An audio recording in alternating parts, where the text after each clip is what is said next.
Welcome to Reboot with Dr. Arasi Maran. I'm your host, Dr. Arasi Maran. I'm an interventional cardiologist who works at the Medical University of South Carolina, but this podcast initiative is completely separate from my faculty duties. The goal of this podcast is to increase the healthcare literacy of the everyday person. I bring in renowned physicians, fitness experts, athletes to kind of remind everyone there is always time to reboot yourselves and go to a different and healthier lifestyle. I have a fantastic, very special guest with me today, Dr. Bhairavi Sendal. She is a renowned dermatologist and a visionary founder of Dr. B's 360 Dermatology Experiential Center. This is India's one of a kind, first of its kind destination for cutting edge skincare and wellness solution.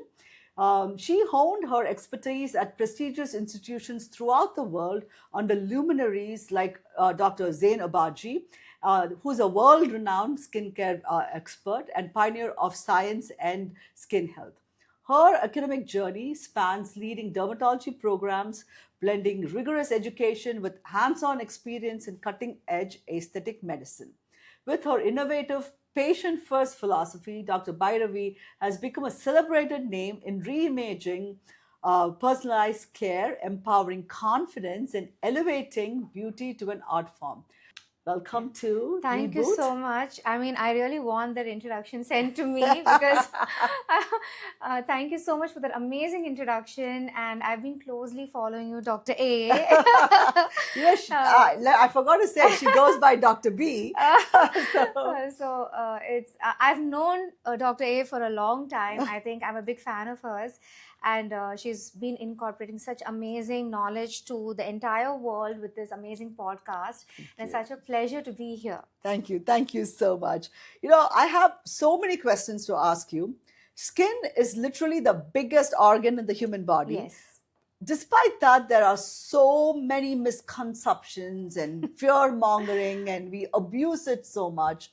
And I love your concept of science of healthy skin.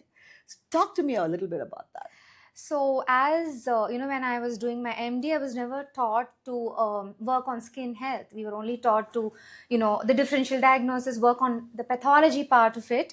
But now the trend is, or not, I wouldn't say trend, skin health is in vogue. It's the thing because it's all about longevity and taking care of yourself and quality of life. And nobody spoke about just looking good can be achieved by having healthy skin. Mm-hmm. And I think that's what we should all be going towards. And I'm really blessed to have met Dr. Zain Abaji almost 10 years back when I got trained with him to learn the concept of skin health restoration. So it involves like preconditioning the skin, and just with topical applications you can achieve good quality skin. And now also with so many other aspects of like lifestyle modifications and nutraceutical intake and all of that. Yeah. I mean, I think definitely from the time I went to medical school to my fellowship days to now, a lots have changed. Lots. Part of me, my practice as a cardiologist, I see so much metabolic syndrome, so much insulin resistance. And literally, there are times I'm not a dermatologist, but a patient walks in, and even before I've put my stethoscope or even before I've asked the first question, I can see signs of metabolic syndrome and insulin resistance. Can you speak to that? The telltale signs, or it's very simple things. When you look in the mirror, you see it, but you don't want to think about insulin resistance as the. To simply put, they end up coming to me first, then you, because they come to you when everything goes really bad. So most, now we see a lot of younger generation, especially young girls who come with, a lot of hirsutism, unwanted hair growth on the face, on the body. There's, androgenetic alopecia, both male and female pattern in both sexes. So you're talking about hair loss. Absolutely. So there's hair thinning, there's hair shedding, there is unwanted hair growth, there's so much of thickening and darkening of the flexural areas like the neck, underarms, inner thighs, and all of these color changes, pigmentation, acne, and just seborrheic, oily skin on the face itself. All of these are signs of insulin resistance. And no one thinks about no one insulin thinks about resistance it, when, yes. when they see that. So we end up addressing insulin resistance first now, and then giving them like a very detailed skincare routine or hair routine. So it all comes down into hormonal optimization and working on the metabolic part of your health, and then addressing this. So this is what we see a lot. Yeah. So I have to ask you this. Even after a patient has had a heart attack, and I tell them you need to change your diet, you need to eat healthy, people roll their eyes and stuff like that. How does it go in a dermatologist's office when you Yeah. tell them you have to eat So better? I think first they take it very lightly. They're like, you just give me this one cream. I'm really not bothered The to magic potion. Yeah, just that one cream.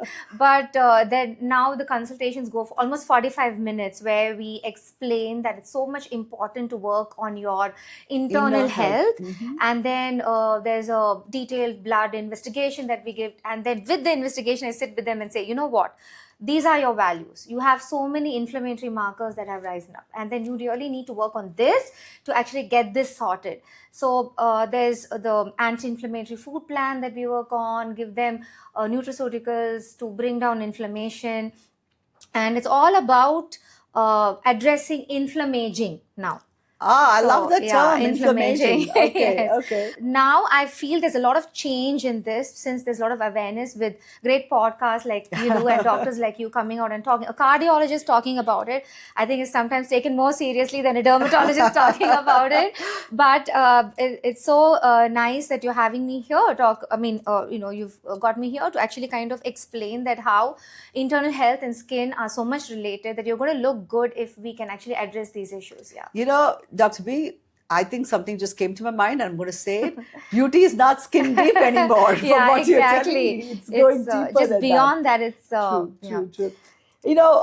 Let's start with these younger children. Okay, now this latest trend, especially in the US.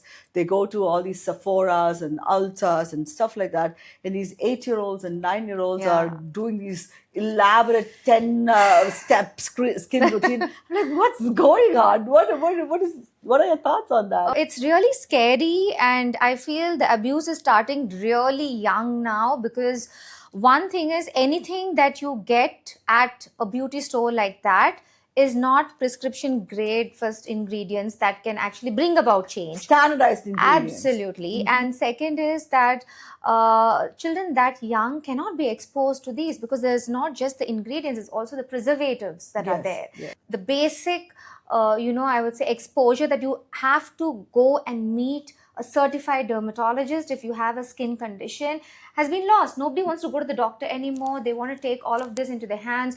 There's a lot of, as you said, fear mongering and also unwanted information on the web. And there's also a lot of peer pressure for these children to look a certain way. And I think social media definitely has a great negative impact on these children. And it is scary for me as a dermatologist to be looking at this. But I think podcasts like this, again, I'm going to spread that information. See, information is galore in the internet. Yes, I honestly, one of the biggest reasons I even got into this is when I saw health information being handed out by people who've never seen a patient, who've never examined a patient, who've never taken care of sick people. Just N equals 1, their own experience. They can talk about it, but that's not going to be fitting the whole population. It's their experience and there's validity to it, but don't prescribe it to the rest of the world. And there are people prescribing. That's the other part. So there's one group that is going off to these ready-made beauty shops, but the other is a lot of beauty bloggers and influencers who are sitting and giving out prescriptions. Absolutely. Like, use these 10 things. If you have pigmentation, use this. If you have acne, use this. It doesn't work that way at all. We're also talking about internal health optimization along with skincare routines. And there's something where only a certified medical practitioner can hand out. Yes. The latest buzzword in medicine has become longevity. Yeah. Right? As a cardiologist, obviously I'm dealing with longevity because if you get a heart attack and die, this longevity is gone. Cut off. Right? But so yes, prevention, healthy eating, exercising, all that is good. And I think I've talked about it enough and more that I don't need to talk about that here. But no one wants to be 80 years old and have droopy skin. Yeah. Okay. So how can you age gracefully and simple things. Let's Yeah. start with simple things, and then we can you can elaborate more on that. So we were talking about kids using skincare, but if you ask me when we should start skincare, I would say that definitely we start aging the minute we are born. But anyone who's able to prevent, there is these beautiful fibers in your skin, what we call as anchoring fibrils. And this kind of connects the top layer of skin to the second layer of skin, which is like a bridge. Okay. And if we can preserve these bridges and you start skincare somewhere from the age of 18, I would say is the right time, and you prevent the anchoring fibrils from becoming weak, and you will notice that you tend to age gracefully just with skincare if you can work on these anchoring fibrils. And after 30 years of age, you cannot really work on anchoring fibrils. You have to go deeper than that. Yeah, exactly. So from the age of 18 is something, I would say 18 to 30 is really important to prevent any kind of downfall to skin. And if you can also use something as simple as a good cleanser to exfoliate your skin and do oil control, because sebum is more inflammatory than anything else on your skin. So just washing your face with the right cleanser I would is good say, enough. just to remove sebum, and then working on stimulating or like using a vitamin A to work on anchoring fibrils, which will also kind of stimulate fibroblasts to build your protein, collagen in skin. Simple things like this, going to a dermatologist, getting a basic prescription of a good cleanser, a vitamin A, of course, a sunscreen is very important. Yeah. So, you were talking about, good skincare and cleanser, etc. I have seen so-called influencers think that washing your face should not be done. You're washing away the protective oils, and the nature has given you these protective oils. No. What do you want to say to them? I am really shocked. I've sometimes even seen a lot of, there's a lot of quackery in dermatology, and we even find quacks who are like not dermatologists, obviously, giving out information. Doctors are giving out false information. They may not be. They can be physiotherapists or, sometimes allied fields who are not exactly dermatologists giving out this information. There are three different layers to your skin, three major layers. Yes. You have epidermis, which is the first layer. You have dermis, the second layer, and third is like fat. The superficial layer is the epidermis. Is the epidermis, and then you have the middle layer, which is your dermis, and that's like really important because you've got all the important cells there, water holding cells, your protein producing cells, and all the blood vessels and everything. And then down there's fat. So when we age in all the three layers, but then there's also a skin cycle. Like every 6 weeks, you shed your old skin and you get new skin. So it's not the superficial layer which Absolutely. sheds? Okay. So when you're looking at skincare, we'll have to address all the three layers, but the first two layers are very, very important, where you have to have that skin cycle on track to look fresh and vibrant. And then, sun protection is important. We have to work on pigment cells. So the Indian skin is very complex and deviated, or any Asian or ethnic skin.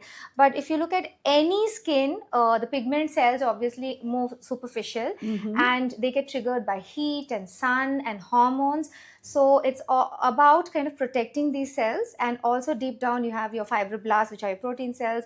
You have glycosaminoglycans, which hold water. It's about addressing all the skin cells. Definitely way more complicated than what is projected in. So just one cream can't do it. Yes, and it's about using a routine which is obviously customized for you.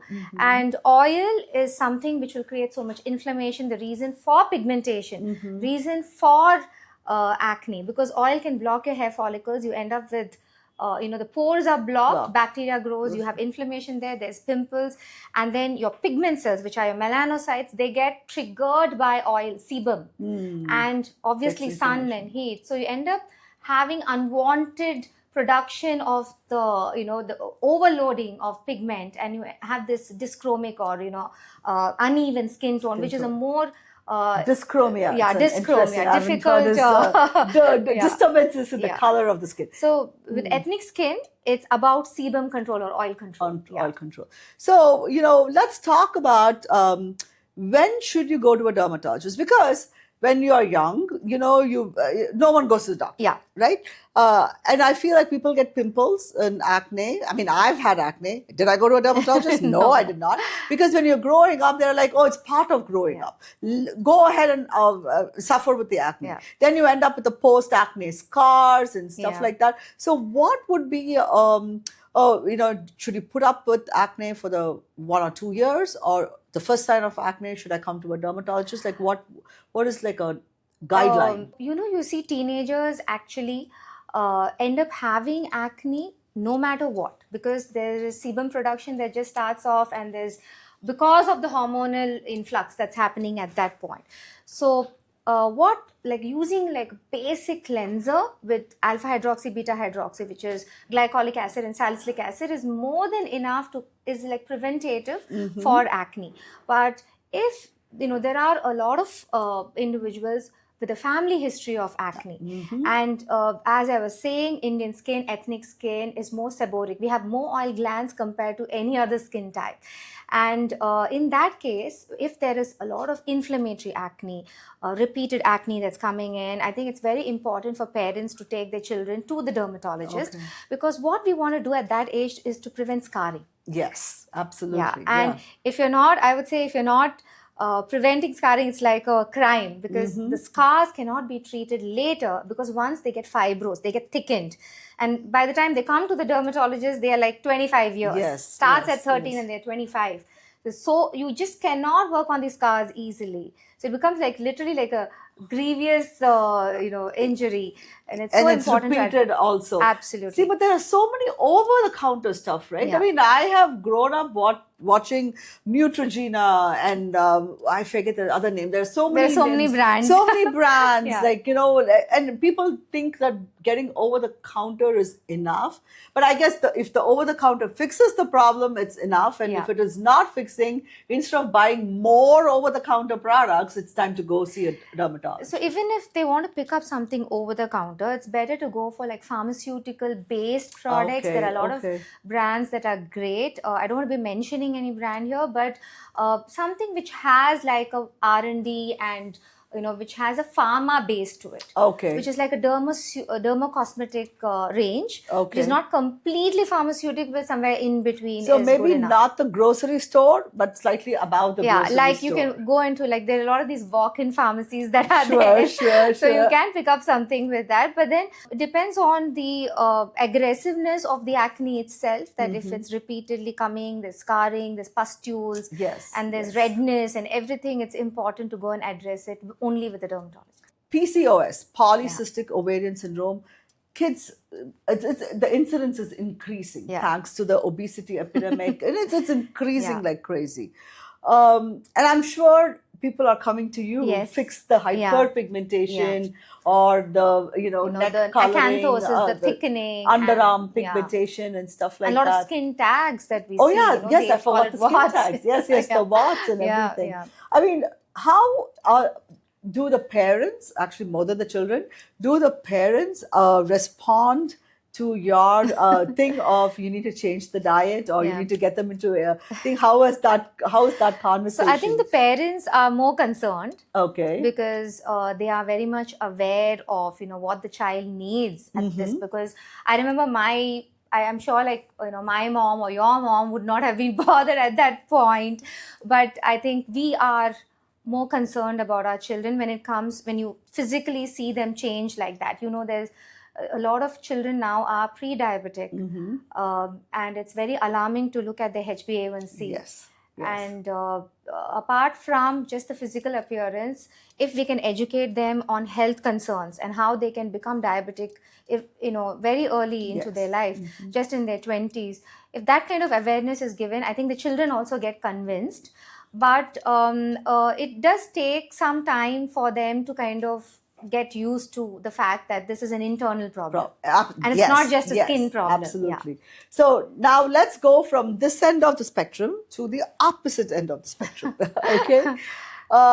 The GLP-1s have, they've taken over the world, literally. I don't think any country is spare of the attack of the GLP-1s. Yeah. It's a good thing. I mean, there's so far, let's preface it by so far, all the evidence points out that it is great for the heart, it's great for the kidneys, it's great for brain, it's great for the skin. Absolutely. You know, lots of reverse aging is Absolutely. happening. But there's also the Ozempic face, which is coming up. Yeah. Want to comment on that? So I would say I'm more scared of the pillow faces that we're seeing because of Yes. overfilling that has happened over the last 10 years. Yes, yes. Because I get more patients now with really huge, inflamed, chubby looking faces. You know, I really have to, remove the filler, what we say, high-lace the filler to actually see how that person looked.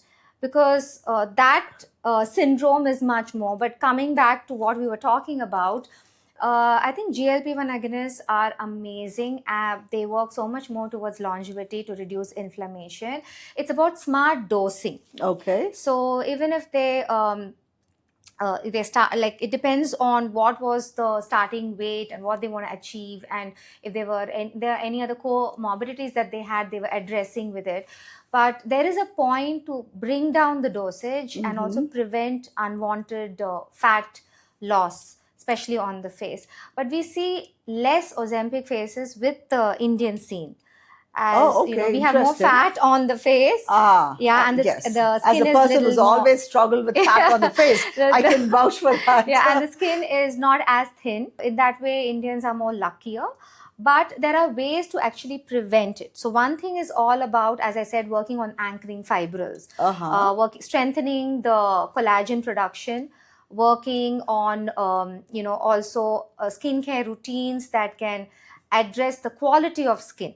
And having said that microdosing it at one point, bringing down the dose and everything, and taking enough protein. Definitely, if they're able to kind of balance this out, you can prevent the so-called Ozempic face. I'm going to deep dive into it because you hit a couple of things and I need some clarification on that. Okay. So are you saying if you have a patient who is on GLP-1, there is a specific skin routine you can give them? Absolutely. Oh my God, I did not know that. Okay. So that's amazing. That's fantastic. So there's something specific they can do which can kind of help with the Ozempic face. But you're not talking about injectable routines. I'm talking about applications. Applications. That's and applications, supplementation for sure, Of like course. addressing any nutrient deficiencies. Yes. And kind of, it's more a customized support that has to be given. And of course, there are in-clinic treatments that they would need. But more than injectables, I think it's more of, regenerative medicine that we can involve, like exosomes and all of that. Oh, we'll come to that. Don't open that box as yet. Because there's one more thing I want to clarify when you were talking about Ozempic. I've heard microdosing, but in other medications, but never with GLP-1. So can you tell me what are you referring to when you're saying microdosing with Ozempic? So a lot of, the major part of my practice is addressing women who are perimenopausal. Okay, yes. Like, 40 to 50 is like the best age because they really want to improve themselves. They come with a certain amount of damage that they want to reverse, and they finally have time for themselves. Exactly. And there are other issues. It's not just the they don't feel like themselves from 40 to 50. It's like a gradual change where hormonally there is a downfall. There's a lot of inflammation that to address, nutrient deficiencies as well. Microdosing of about just 2.5 milligrams brings down inflammation to a major part. So belly fat comes down. The facial fat comes down. They look more chiseled, more younger. There is also a bit of hormonal optimization that happens. It's cardioprotective, as you were talking about. So overall, there is an improvement in quality of life. At the same time, they're also in that young group of where you can address any skin issues. So skincare with microdosing is like amazing for this age group.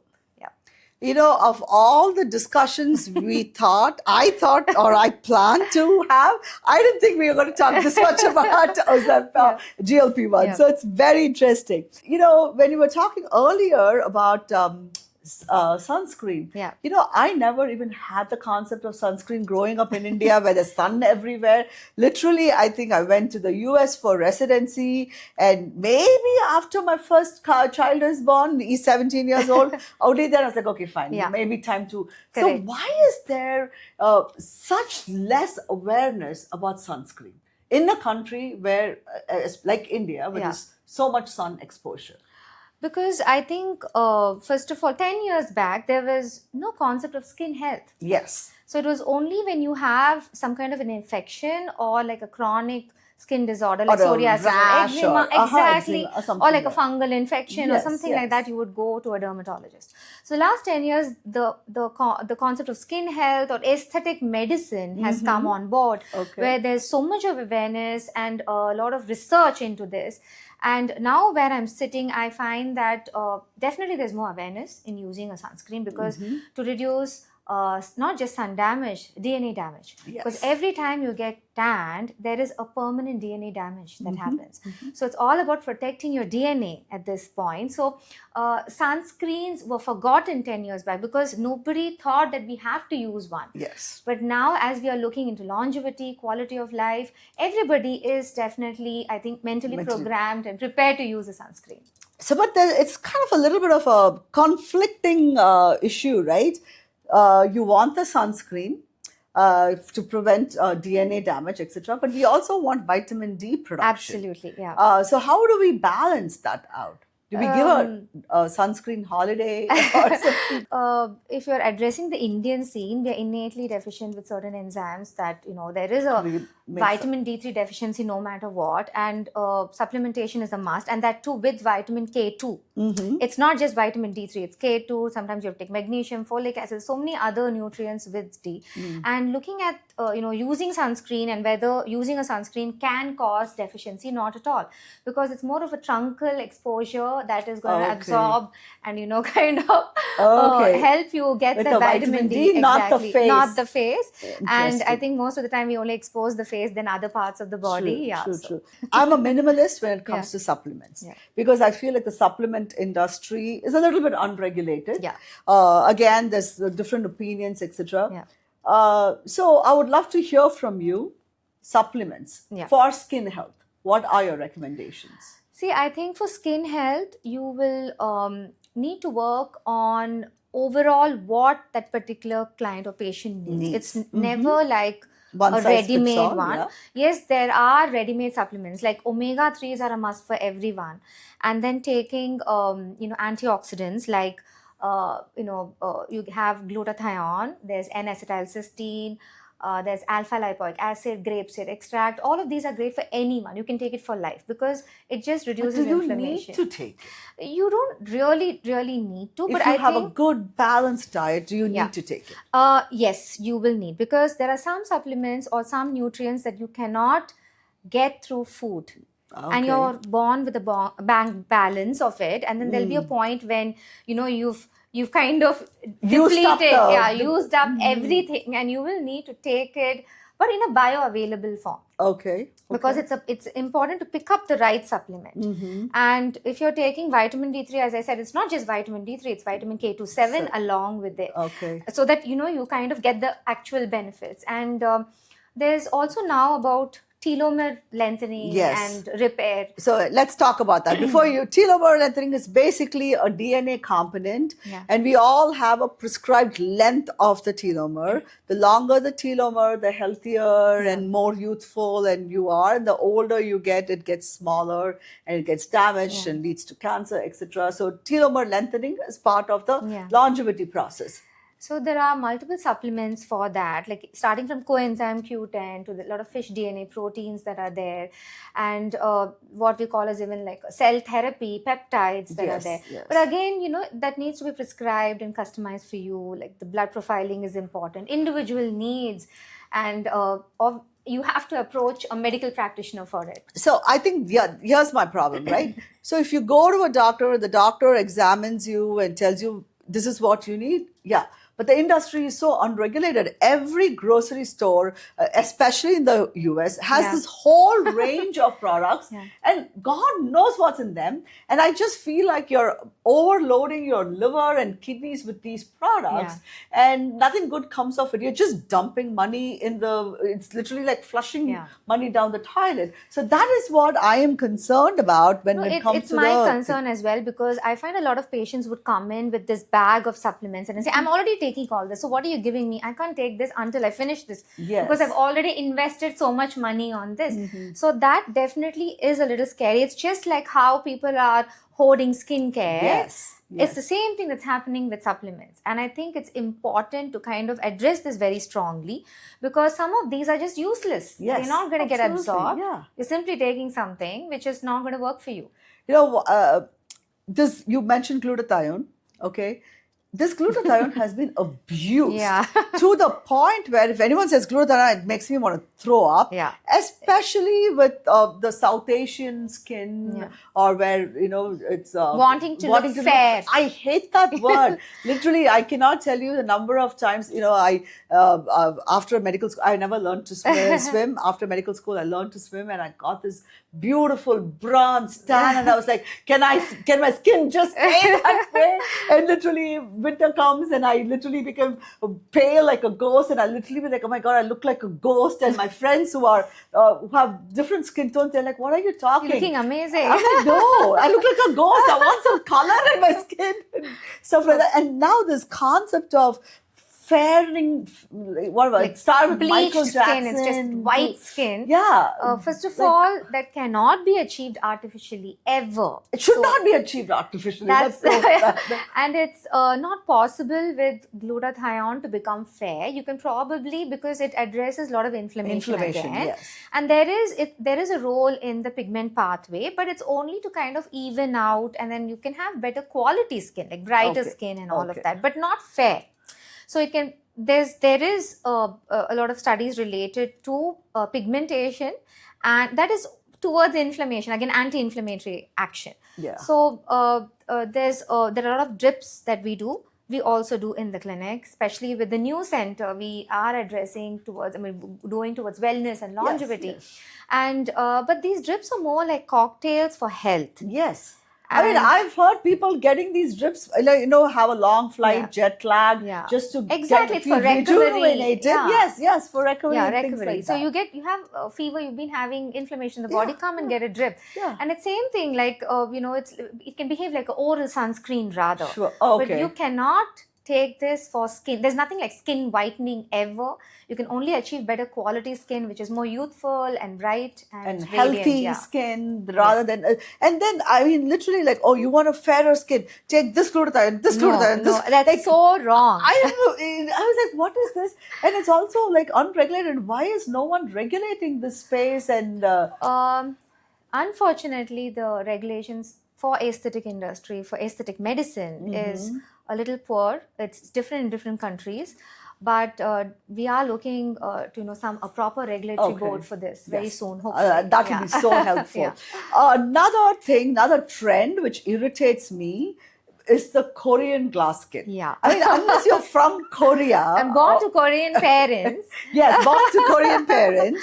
How are you supposed to get the Korean glass skin? It's just not possible. But especially South Korea is an amazing place for skincare. Yes, which is the more products are very pharmaceutical good. based. Yes. It's not what you get like over the counter. I'm talking about prescription grade Great. products. Okay. The Koreans have amazing technology for devices as well. But like people who pick up over the counter products and who want to achieve that kind of like one flawless look is what is projected as Korean skin cannot be achieved if you're not addressing, as I said, all the issues of the skin, especially with the Indian skin, ethnic skin, or any skin type. It's about working on every skin cell. And that's when you get the glow and radiance. Yes. And on top of that, you can apply like a skin tint, which can give you that Korean glass skin effect. But not possible. There's nothing like that. Sure, But healthy skin is what I would Healthy vouch skin. for. Yeah. Okay, so now let's go into my age group people. Yeah. Okay, like I have you here. So let's talk about it. Yeah. I'm a minimalist person. Yes. Anytime I see, let's do this 10-step skincare, I'm not doing it. I know don't that have the about time. Yeah. Apart from keeping your skin healthy, eating right, exercising, sunscreen, those are the Yeah. basics. We are going to age. I remember when we were in residency, my 30-year-old friends were all getting preventive Botox and preventive. What is the trend now? Where are we on that right now? there's something good happening where the over obsession with injectables has come down. Good. I'm injecting less. Now we work more towards regenerative wellness and medicine. People are wanting to have that very youthful, lean look, and like more on like having a great jawline, having tight skin, which is nice to actually sure. hear. And that's what I would want for all of my patients and clients. So I'm removing a lot of fillers. Yeah, how do you remove We inject. fillers? So most of the injectable fillers, that is dermal fillers, are hyaluronic acid based, which is like a sugar in your skin. And this is kind of cross-linked to kind of in different strengths. What we say is to, address different issues. Like if you want to fill like a hollow space, we use like a different filler. If you want to just smoothen out, we use different fillers. But what happened over the last couple of years is people end up going to different doctors. There was like a trend where they would overfill and fillers also absorb a lot of water. So hyaluronic acid is used to absorbing a lot of water. So after COVID, with the COVID vaccination, we found that all the fillers were kind of absorbing more water. There was more inflammation. Everybody was puffed up. And now I'm removing these fillers, and we use an enzyme called hyaluronidase, which kind of eats up, and it's naturally present in your skin. It eats up this hyaluronic acid based fillers, and we are getting their face back on track. We are working on using exosomes, a lot of radio frequency microneedling to induce collagen. There's a lot of microfocus ultrasound that we're using. And so it's all about having tighter skin and then lean. Lean Talk faces. about exosomes. What are these exosomes? So exosomes are like cell-to-cell messengers. And your entire body is full of exosomes. Yes. And we find that exosomes they've been used for many years already in orthopedics, even in cardiology and all of that. And now looking at dermatology, we have exosomes taken from different sources like animal, this plant, human sources. And these kind of work as an anti-inflammatory agent. They help you recover and regenerate. So it's about regeneration of hair, regeneration of skin. You can use it on any part of your body. And we have topical exosomes as skincare. And there is also exosomes we use with microneedling. And it's the in thing. It's amazing. It's, I would say, very safe, and effective. The next big wave in our generation is artificial intelligence. Yes. And dermatology being easily available to the camera, which can scan things, I'm sure is under the influence of AI. What are the things which we can expect, or what are you guys already doing with AI? So we now dermatology is not just biology anymore. We also have a lot of devices, and a lot of the devices that we use have IoT, which is Internet of Things. It has Internet of Things. It's like it's AI based. You can just click of a button, you can understand the history of the patient. You can, a lot of the facial devices, like even medifacials are done with these kind of devices. And also to scan the skin, we're able to generate reports of skin health and hair health and all of this. So it's something even we as doctors are trying to learn, because we were never concentrating on the physics part and the coding part of things. We were never taught all of this in med school, and then we are getting to it now. Yes, it's fantastic. How do you keep up with it? I feel like there's more than interventional cardiology. Your dermatology is every 3 months or 2 months there's something new. So it's a lot. I keep traveling a lot, and this field is a very evolving field, and we have to keep up, especially if you want to beat quackery, because how are we going to show that we are a lot more knowledgeable? And also for our patients, I think intelligent patients realize that if your doctor is able to provide authentic treatment and knowledge, and now everybody is very well researched, they do understand. Yes. So, we talked about the skin, but we did not talk about hair thinning. And I would like to definitely address that. More than male pattern, male baldness, I want to talk about thinning in women. Again, it comes with the perimenopausal age, and sometimes I've seen even 20-year-olds with a lot of thinning hair, post-pregnancy hair loss. We will accept nutrition is taken care of. It's taken care of. So for women, I think it's so hormonal. Yes, Everything has to do with yes. hormones. And we were just talking about GLP-1 some time back, and GLP-1 agonists have really helped to work on hair health for women, perimenopausal women. And when I say Come again? perimenopausal, It is literally from helping 35 hair. to 50. No. GLP-1 is helping in hair loss, or I need you to repeat It that. addresses, yes, from hair shedding to hair thinning as well, because it reduces inflammation, and then there is also the hormonal component that it indirectly addresses, especially I'm the learning metabolic so part. much in this interview right now, Dr. Yeah. B. Okay. So apart from topical applications, which are like gold standard, like Yes, using minoxidil, minoxidil. or even taking like oral finasteride or topical finasteride now, dutasteride and all of that, especially for women, we are looking at addressing the hormonal component internally. It's no more just topical. Yes, yes. And yes, nutritional part does play a yes. major role, and also the other hair care products. And to reduce hair abuse, like there's a lot of texture restorative treatments, like there's this keratin treatment yes. and straightening treatments. So if we can avoid them after the age of 35, or even bleaching the hair and pre-lightening the hair can be avoided, because anywhere we use heat, Yes. there can be atrophy of the scalp, and that can also cause hair thinning. Yeah. So, I see a lot of teenagers and young girls more than boys, or actually, I should change that, even boys, I would say, do this extra bleaching, like, dark, like dark blonde hair, hair. going blonde, Yeah. or fully bleaching, boys with short hair, fully bleaching.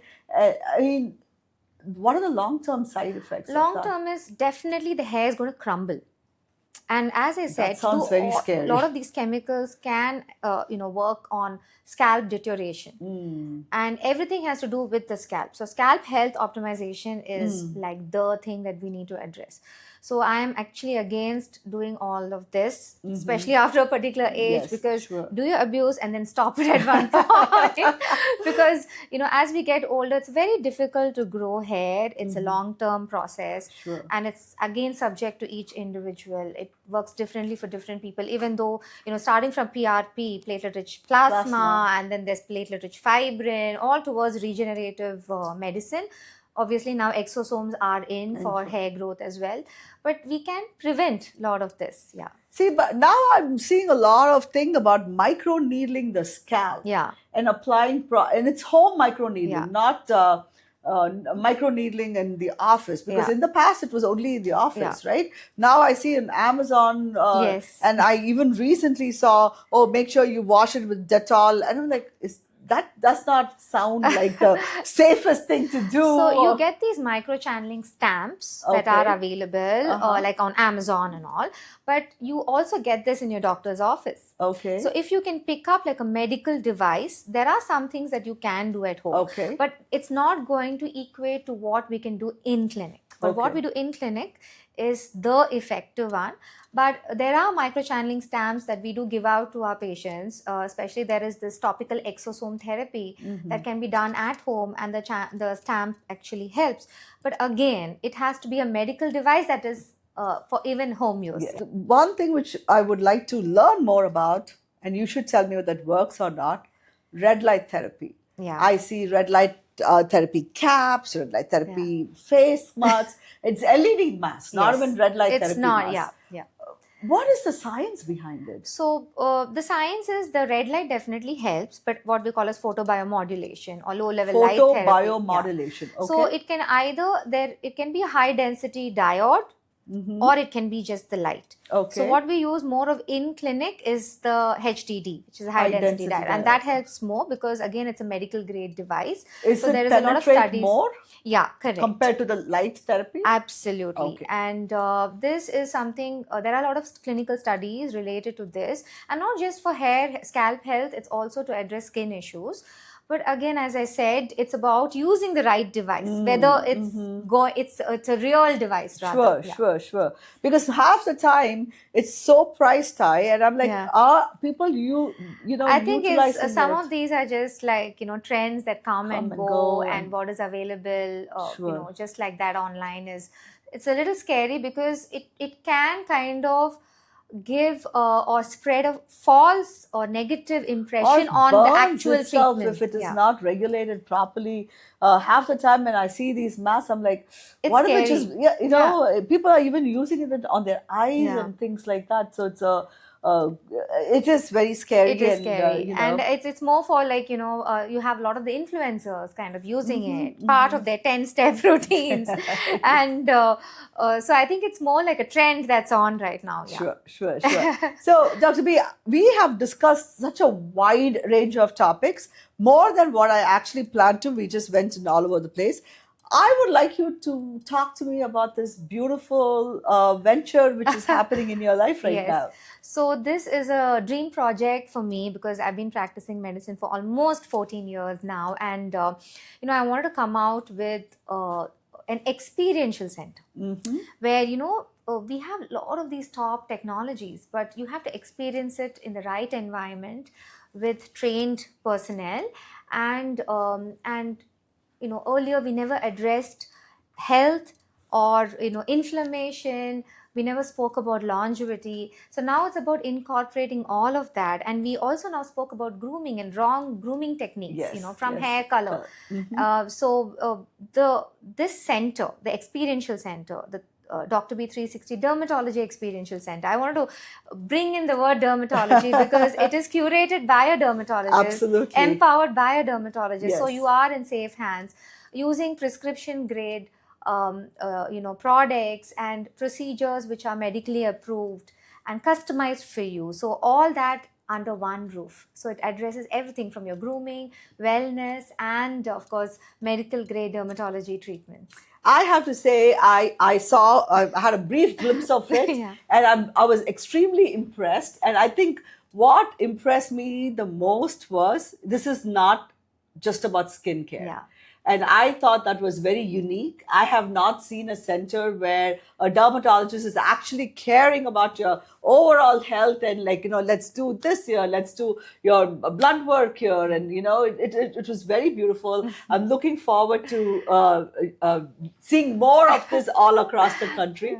Good Yeah. luck with that. Thank you. Thank you so much, Doctor. I think it was an honor to have you there because I am, as I said, a big fan, please, thank and you. I just love your podcast. I've been closely following you, Thank you. and thank you for inviting. Dr. B, thank you so much for joining me today. And I learned so many things in this podcast.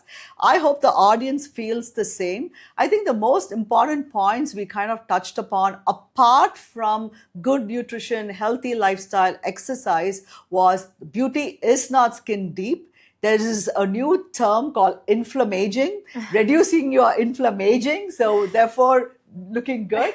So the point is, there is so much out there. Be careful what you're choosing. Make sure your information comes from evidence-based science and backed by good doctors and good medical professionals who are trained in this field.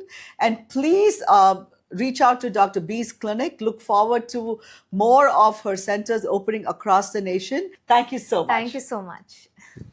Thank you so much for listening. If you found us valuable, you can subscribe to the show on Apple Podcasts, Spotify, or any of your favorite podcast app. And also, please consider leaving us a rating or a review, as that helps others find the podcast too. I hope you have a great week ahead.